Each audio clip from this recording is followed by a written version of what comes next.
My mom and my biological father, they went to high school together, and so they were kind of like, in a way, high school lovers, I guess. Um, it obviously didn't last, and my mom ended up having me at a pretty young age, and they stayed together for a little bit, but I guess things just didn't exactly work out. And at around like the age of 3 or something like that, I was separated from my dad, and my mom, she went on and found a new person, and she had two more daughters with him, who are now my sisters, and I love them very much, obviously, because they're my sisters, even though they get on my nerves a lot. But um, things didn't work out exactly with him either, and so that ended up going into a separation as well. And then we moved out here into Washington, and we've moved around a couple times. Like we've lived in Tacoma and Lakewood and Nowgate Harbor.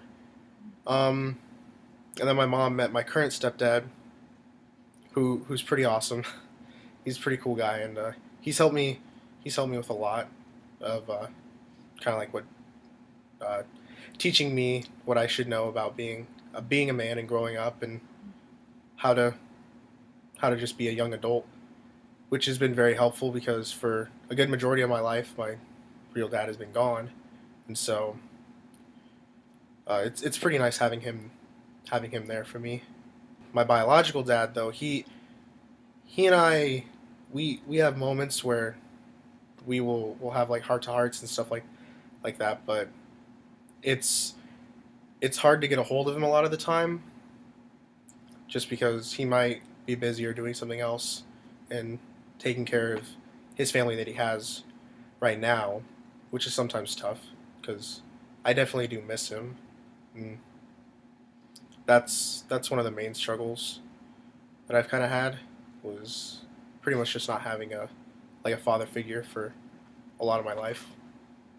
I had to figure a lot of things out for myself, because my mom couldn't tell me everything there was about being a guy, and so a lot of it was just me learning and messing up and then having to learn again, and kind of like a trial and error type thing.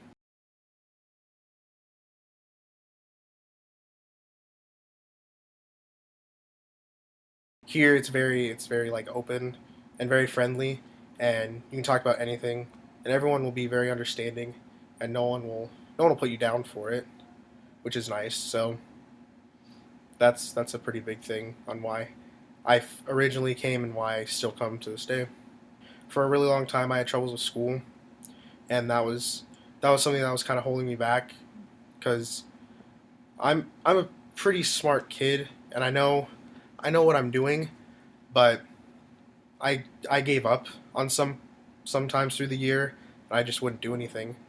And talking to people here, they sort of helped me through with it, and they gave me motivation and confidence to try harder and to succeed. And that's what I'm doing this year. You're not pressured into talking about anything if you don't want to talk, or if you're not ready to talk.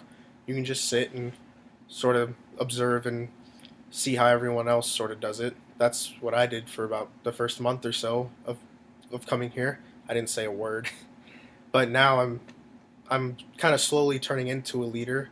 Like I brought one of my very closest friends here, and even when I wasn't able to show up, he still came, which which was pretty cool to hear that he was still coming here even though I wasn't there.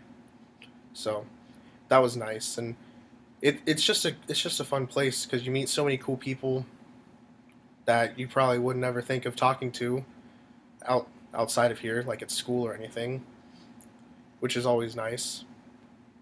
And it's almost like a smaller family, almost, which is definitely good. Well, it gave me mainly an opportunity to sort of be myself and act how I would like to act in a group of people.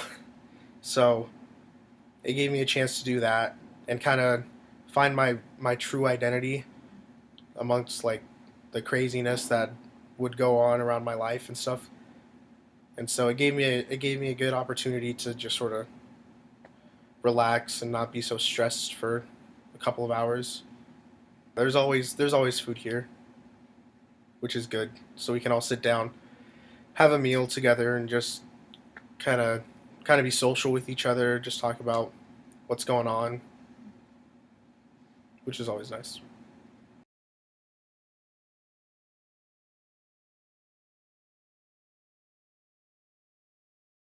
There were moments I wouldn't where I would think about the future and what I wanted to do, and I wouldn't know. I had no idea what I wanted to do, what would happen when I got older and was done with high school and left the house, and I just wouldn't know. But within the past year, I've had time to sort of think about it, and I've realigned everything that should be important, and that's where I'm heading. And I can see I can see my future building pretty much how I would like it to, and it's looking it's looking pretty good. Well, it's been tough, obviously. I went through a lot of things that most kids shouldn't have to go through, and hopefully don't go through, but it definitely has helped shape me and mold me into a better man. And if anyone should have to go through it, I hope they learn the same lessons that I have, and they go out with the same peace of mind that I have. I don't think if it was for this type of group, I don't know what I don't know exactly know what would have happened to me. Um, I could have still been in like the same situation where I didn't know what I wanted to do with my future, or plan my future, be able to plan my future. And so yeah, it's definitely helped me figure things out for for what I'd want to do.